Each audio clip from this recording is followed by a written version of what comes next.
नमस्कार मित्रांनो, TRTI police भरती किंवा PSI STIचा जो CET निकाल आलेला आहे, म्हणजेच CET रिस्पॉन्स शीट जी आहे तर ती अवेलेबल झालेली आहे आपल्याला.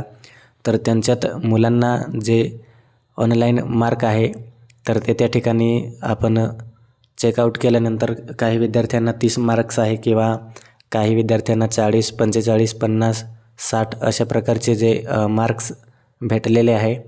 तर त्यांच्यासाठी आपण या ठिकाणी आपण जी रिस्पॉन्स शीट आहे तर ते अशा पद्धतीने आपण चेक करतो.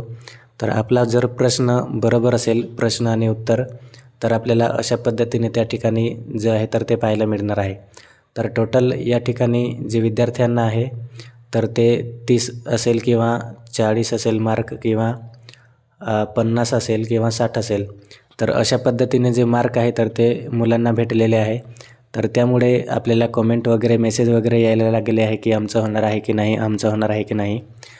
तर मित्रांनो, या ठिकाणी ही जी रिस्पॉन्स शीट आहे तर ही फायनल रिस्पॉन्स शीट नाही. तर अजून या ठिकाणी आपली जी रिस्पॉन्स शीट आहे तर ह्यांच्यामधून काही विद्यार्थ्यांना डाऊट असणार. तर ते विद्यार्थी या ठिकाणी ऑब्जेक्शन घेतील आणि ऑब्जेक्शन जो विंडो आहे तर तो 5 ते 7 दिवसापर्यंत असणार आहे. त्यानंतर सर्वांचे ऑब्जेक्शन वगैरे फायनल होणार आणि त्यानंतर त्या ठिकाणी एक परत नॉर्मलायझेशन होऊ शकते. आपली जी CET दिलेली आहे आपण, तर त्यासाठी नॉर्मलायझेशन होणार, कारण आपली जी एक्झाम आहे ऑनलाईन तर ती शिफ्ट वाईज झालेली आहे आणि वेगवेगळ्या शिफ्टमध्ये आपली जी एक्झाम आहे तर ती झालेली आहे. त्यामुळे त्या ठिकाणी आपलं नॉर्मलायझेशन होणार. तर त्यामध्ये आपले जे मार्क्स आहे तर ते त्या ठिकाणी वाढू पण शकतात आणि कमी पण होऊ शकतात.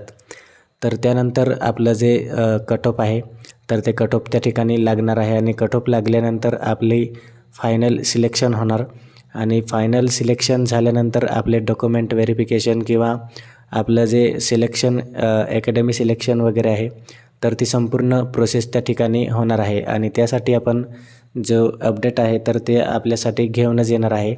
तर त्यासाठी आपण जी आहे तर ते त्या ठिकाणी जास्त विचार करायचा नाही की आमचा नंबर किंवा आमचं सिलेक्शन होणार आहे की नाही.